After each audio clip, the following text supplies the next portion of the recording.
இன்றைக்கி நான் வித்தியாசமான சத்தான ஒரு துவையல் தான் அரைச்சிருக்கேன். அது என்ன துவையல்னு பார்க்கலாம். அது பீட்ரூட் தோல் துவையல் தான். ஒரு பீட்ரூட்டை எடுத்து தோலை நல்லா சீவிக்கிட்டு அதை பொடி பொடியாக நம்ம கட் பண்ணிக்கலாம்.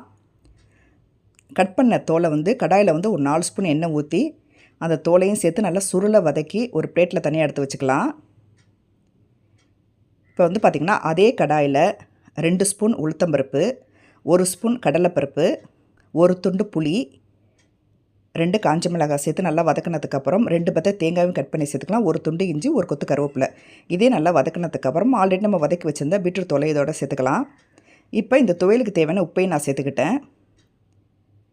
இதெல்லாம் ஒன்றா மிக்ஸ் பண்ணதுக்கப்புறம் ஒரு தட்டில் எடுத்து நம்ம ஆற வச்சுட்டு மிக்ஸி ஜாரில் சேர்த்து நம்ம நைஸாக அரைச்சி எடுத்தோம்னா ஒரு கலர்ஃபுல்லான சத்தான பீட்ரூட் துவையல் நமக்கு ரெடி.